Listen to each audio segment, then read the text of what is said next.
Okay, welcome back.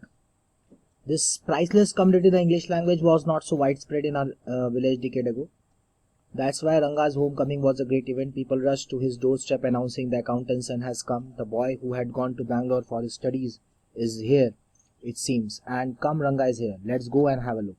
Attracted by the crowd, I too went and stood in the courtyard and asked, why have all these people come from? There's no performing monkey here. A fellow without any brains said loud enough for everyone to hear. What are you doing here then? A youngster, immature and without any manners. Thinking that all these things were now of the past, I kept quiet. Seeing so many people there, Ranga came out with a smile on his face. Had we all gone inside, the place would have turned into what people call the black hole of Calcutta. Thank God it did not. Everyone was surprised to see that Ranga was the same as he had been 6 months ago. When he had first left our village, an old lady who was near him ran her hand over his chest, looked into his eyes and said, The Genevra is still there. He hasn't lost his caste. She went away soon after that. Ranga's laughed. Once they realized that Ranga still had the same hands, legs, eyes and nose, the crowd melted away like a lump of sugar in a child's mouth. I continued to stand there. After everyone had gone, I asked, How are you, Rangappa? Is everything well with you?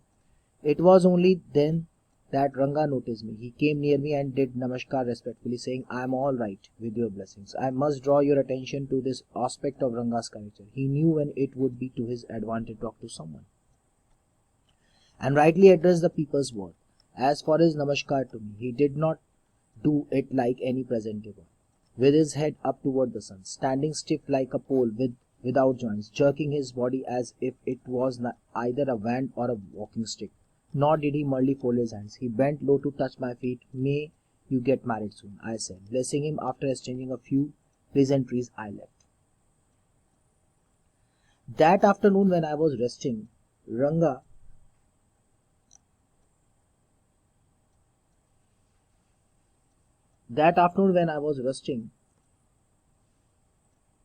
came to my house with a couple of oranges in his hand. A generous, considerate fellow. It would be a fine thing to have him marry, settle down and be of service to society, I thought. For a while we talked about this and that. Then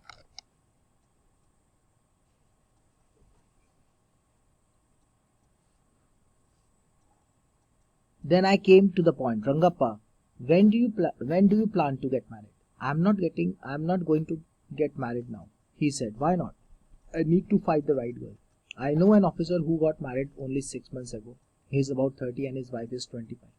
I'm told they will be able to talk lovingly to each other. Let's say I married a very young girl. She may take my words spoken in love as words spoken in anger.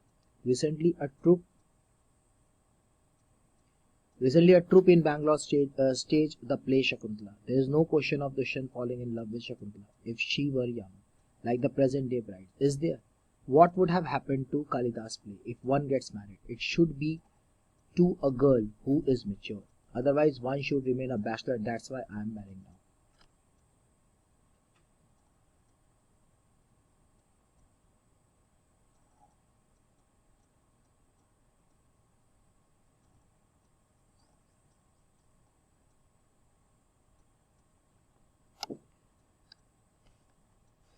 Is there any other reason?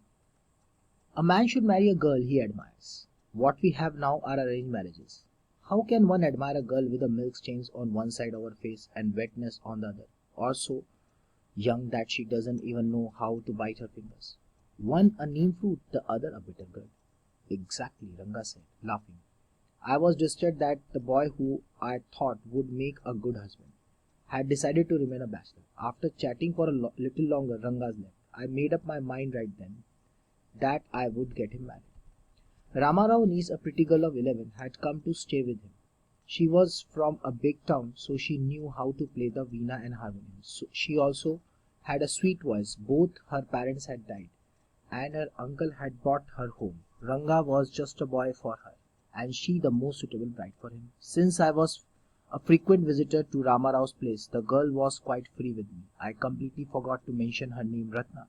It was the very next morning I went to their house and told Ramarao's wife, I'll send some buttermilk for you. Ask Ratna to fetch it.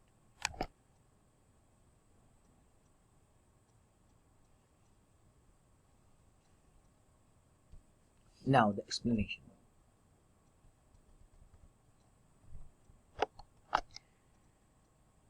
So this priceless commodity, as we know, 10 years ago English was not commonly spoken in the village, and suddenly today a character came, Ranga, whose accountant's son, coming home from Bangalore, and everyone got very excited because they wanted to see him.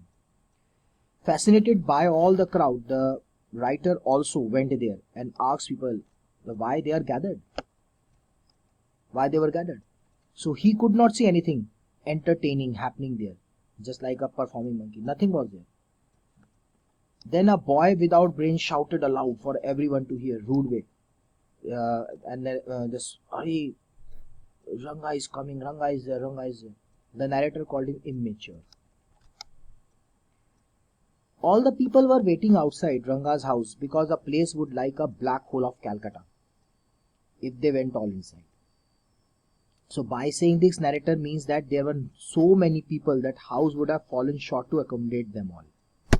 That means black hole of Calcutta means there were so many people. The crowd is too much that a house would have fallen short to accommodate all. That means you don't have enough space, but you have plenty of people. So Ranga came outside with a smile on his face. Everyone's very amazed, very surprised to see that Ranga had not changed a bit after he left 6 months ago. So an old lady even went and she examined, and she went away after confirming that he had not forgotten about his caste, because she found Janev on him. That's a religiously he was religiously sound. He did not forgotten his religion. Once the villager realized that Ranga did not change even after moving to a city, they then went just like they went to that they started moving to their home, but they were very happy. So narrator waited till the crowd cleared and asked him about his well-being. Ranga also noticed him and replied with a full respect in a traditional way. Ranga had not noticed the narrator in the crowd before that moment. So now writer say, I must draw your attention. Now he talks about this rest of the part. So he says that Ranga was well behaved and well aware. Who could have benefit of him? He was one of those who could analyze someone's worth rightfully. He know what is the worth of others. He is very respectful and genuine person. For he greeted the writer. He bent low.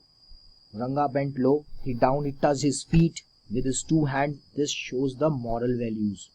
He did not forgotten the moral values even after studying in foreign or outside. And he took the blessing. He seeked his blessings. It was not a present day namaskar where children do it casually. It was he did in a proper traditional manner. The narrator was very blessed. Narrator blessed him that day, and he said that may you get married soon. So this blessing he gave to Ranga. Now that afternoon, Ranga visited. Now this is very important. So that afternoon, Ranga visited the authors with a few oranges, which the narrator thought was quite thoughtful of him. Thinking of how nice Ranga is, the author thought it would be a good deed to have him married to a girl just as nice as him, because he was very nice person. So he then had a words for a while. Then the narrator asked Ranga about his views on getting married. Ranga expressed that he doesn't intend on marrying now.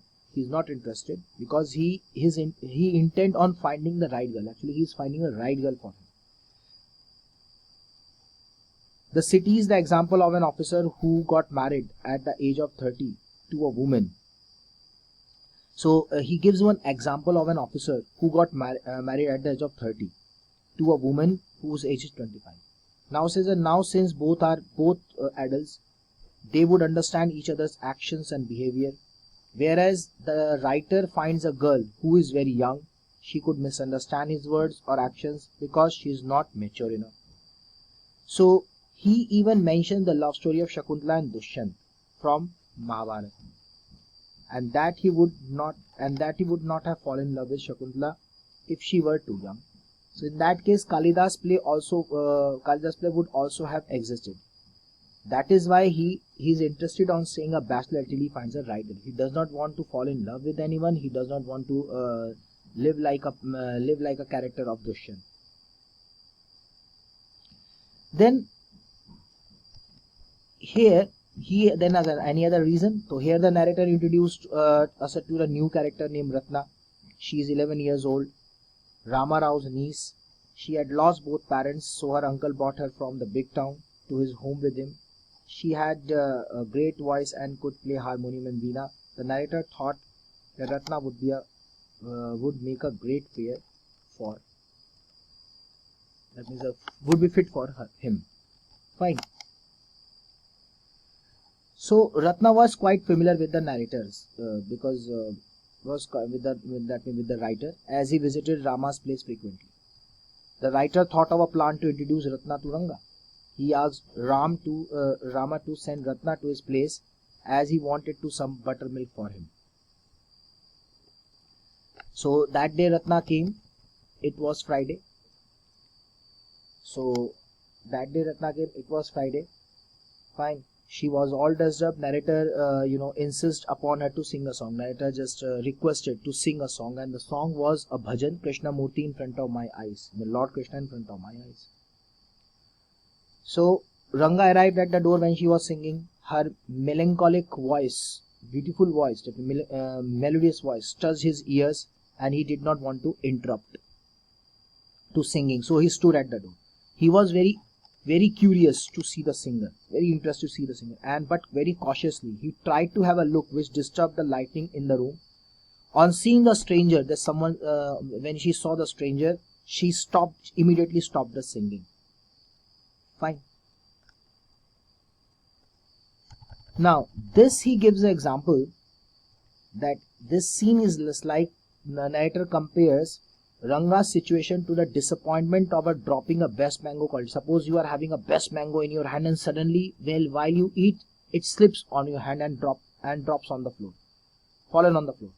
So you would not enjoy it. The same condition happened with Ranga. Ranga wanted to see that girl completely, but just her presence, she stopped singing, and then everything in vain.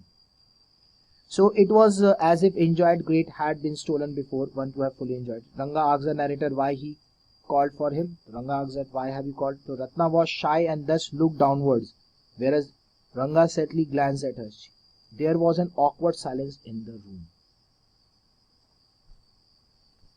Next I'll explain you in the next video.